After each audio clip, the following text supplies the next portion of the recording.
Assalamualaikum warahmatullahi wabarakatuh. Halo semuanya.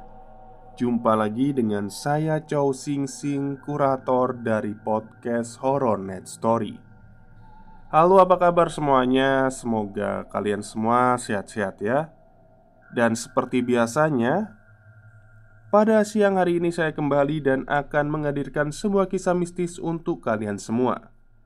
Kisah mistis kali ini saya datangkan dari treat horornya Mas Butoable, yang menceritakan tentang kejadian seram sebuah keluarga yang menginap di sebuah rumah terlantar.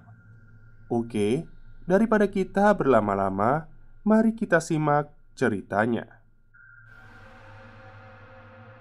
Cerita kali ini datang dari narasumber yang tertarik dengan treatku. Beliau ingin membagikan kisahnya denganku. Lantas, aku meminta izin untuk segera di-share di Twitter, dan beliau berkenan. Sebelumnya saya ucapkan matur nuwun dan nuwun sewu kepada narasumber yang telah membagikan cerita ini. Lebaran 2010, Guntur dan keluarganya pergi liburan ke salah satu daerah di kota Es, Jawa Timur. Mereka sekeluarga pergi untuk berlibur dan juga mengunjungi saudaranya.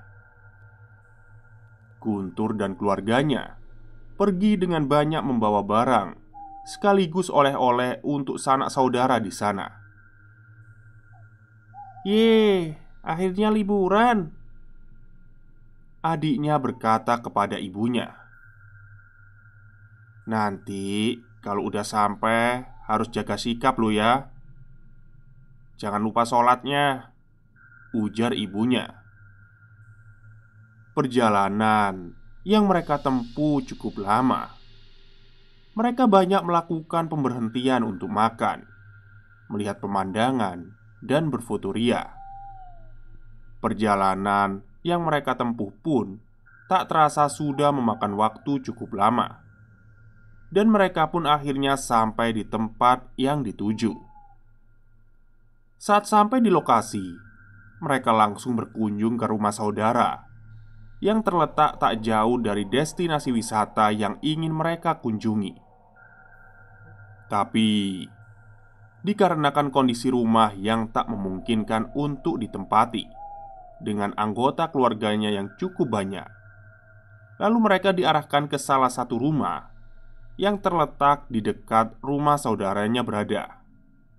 "Kalian di sini dulu ya untuk 3 hari ke depan. Soalnya rumah Pak Le gak cukup kalau semuanya tinggal di rumah Pak Le. Hehe. Insya Allah rumahnya aman kok di sini," ucap Pak Le. "Oh iya Pak Le, terima kasih loh," ucap bapaknya ke Pak Le. Guntur, adiknya, dan masnya duluan memasuki rumah untuk menyusun barang-barang yang mereka bawa. Saat pertama kali masuk ke rumah itu, Guntur sudah merasa hawa yang tidak enak. Hawa yang dingin dan kondisi rumah yang terbilang cukup kotor. Pada saat itu Guntur tidak berani berkata aneh tentang bentuk rumah ataupun kondisi rumah itu, dikarenakan memang rumah tersebut yang tersedia dan terdekat dari rumah saudaranya berada. Meskipun rumah tersebut bentuk dan hawanya sedikit berbeda, tetapi susunan perlengkapan di dalam rumah itu masih rapi dan tak terlalu usang. Terdiri dari 2 kamar, bagian dapur, dan 1 kamar mandi, serta sumur yang terletak di samping pohon rambutan. Pagi berlalu, sore pun terasa sangat sejuk di area pedesaan. Mereka bisa memakan buah rambutan tanpa harus beli ke pasar, dengan rasa buah yang sangat manis. Tetapi saat keluarganya hendak mandinya di rumah Pak Le aja ya, jangan di rumah itu. Tiba-tiba Pak Le yang berlari dari kejauhan menghampiri. Sontak melihat Pak Le yang berlari, mereka merasa terkejut bukan kepalang dan menjadi berpikir, memangnya ada apa di rumah ini? Kenapa kamar mandinya? Sampai-sampai kita tidak diperbolehkan mandi di sini. Perasaan penasaran terus menyelimuti mereka hingga malam hari. Kamar yang ada digunakan dan di rumah itu sudah tidak menggunakan pintu.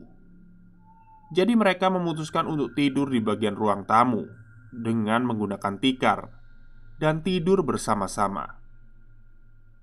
Malam pertama, mereka tidak merasakan apa-apa, tidak merasakan hawa yang berbeda, atau rasa-rasa takut yang bagaimana. Malam pun terlewati dengan mereka yang tertidur sangat lelap. Pagi pun tiba. Mereka juga tidak merasakan hal-hal aneh atau bagaimana. Mereka tetap melanjutkan perjalanan ke destinasi air terjun yang terletak di dekat rumah saudaranya. Mereka berjalan kaki ke destinasi wisata tersebut dikarenakan jaraknya yang cukup dekat. Dari pagi hari hingga sore hari, mereka berwisata ke daerah itu. Sore menjelang maghrib, mereka baru pulang dengan baju yang basah karena bermain air terjun. Tak terasa, malam pun sudah kembali menyelimuti. Guntur dan adiknya mandi malam hari di rumah Pak Le. Saat arah pulang, mereka harus melewati beberapa pepohonan yang kebetulan cukup besar dan rindang. Dan tak lupa juga ada pohon rambutan yang cukup besar di sekitar rumah. Guntur dan adiknya merasa biasa saja sih, dan belum merasakan hal-hal aneh yang bagaimana tentang rumah itu. Di malam kedua ini, mereka sekeluarga pun tidak merasakan apa-apa atau kejadian bagaimana.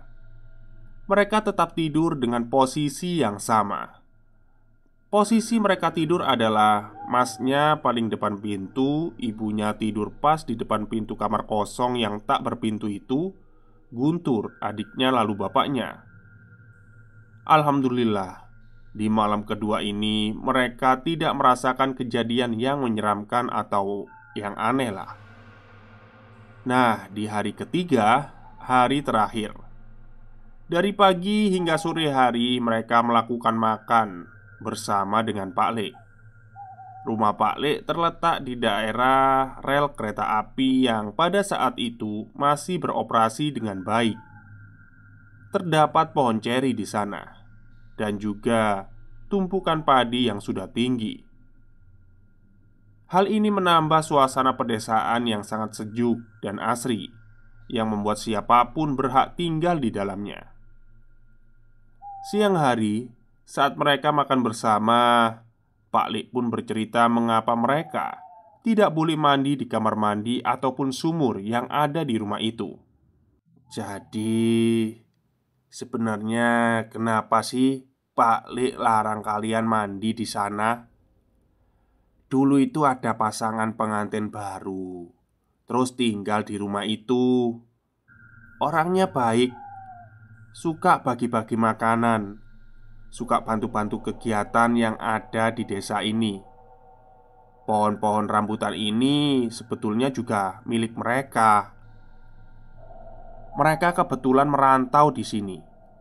Nah, nggak berselang berapa bulan, mungkin di bulan-bulan kelima ya mereka di sini, mereka itu sudah jarang kelihatan. Yang biasanya setiap hari keluar rumah, nyapa tetangga dan lain-lain, beberapa hari itu mereka nggak kelihatan, kata Pak Le. Terus gimana Pak Le? Ucap Guntur. Terus ya nggak berapa lama para pemuka desa di sini, kayak kepala desanya, itu mulai khawatir kalau mereka sedang ribut atau ada masalah lah dengan keuangan atau gimana ya. Karena mereka nggak keluar-keluar rumah waktu itu.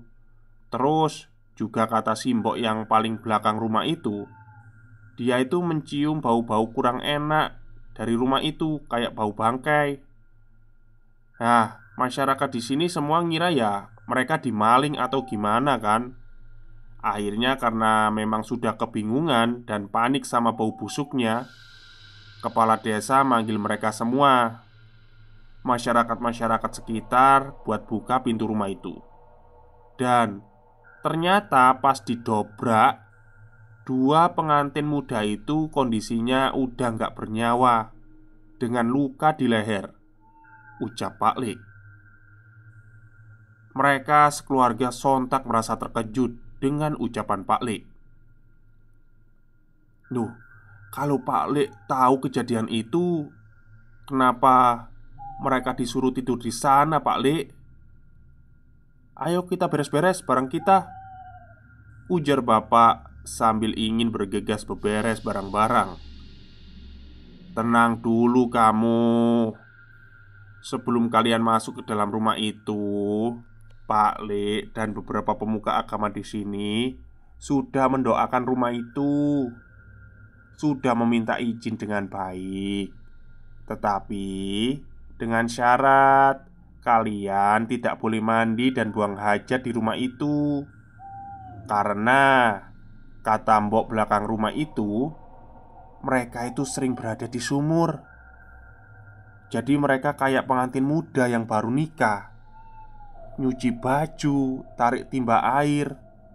Pokoknya itu melakukan kegiatan dapur bersama-sama, ucap Pak Le. Mendengar hal tersebut, akhirnya mereka memutuskan sore itu untuk pulang dan mengangkut perlengkapan yang ada di rumah. Ibunya terlihat diam saja dan tak bersuara. Guntur dan adiknya mulai bertanya-tanya, tapi dengan bahasa tubuh saja. Tak berapa lama mereka selesai menyusun barang-barang dan mengangkutnya ke mobil. Mereka pun pulang dengan rasa yang masih takut dan kalut, dan tentunya jengkel dengan Pak Le. Saat di perjalanan pulang, ibunya baru bercerita, sebenarnya waktu malam terakhir kita tidur di sana, ibu memang lihat ada kayak perempuan. Dia berdiri di depan pintu kamar pertama. Cuma ibu nggak ambil pusing aja. Ibu juga beberapa kali nyium bau anyir gitu, kayak bau darah. Ya udahlah, kita ke masjid dulu, bersih-bersih, terus sholat, biar kita pulangnya selamat, ujar bapak. Akhirnya mereka memutuskan untuk ke masjid beristirahat dan sholat bersama-sama. Sepanjang perjalanan pulang pun mereka diam saja, karena mereka masih merasa syok dengan cerita Pak Le sore itu. Tetapi karena tidak bisa melakukan perbuatan apa-apa, dan mereka juga tidak merasa merusak apapun di rumah itu, akhirnya mereka melupakan kejadian itu. Cerita selesai. Oke, itulah cerita singkat pada siang hari ini tentang rumah terlantar ya, yang ditulis oleh Mas Butoebel. Oke, mungkin itu saja cerita untuk siang hari ini. Semoga kalian suka. Selamat siang dan selamat beristirahat.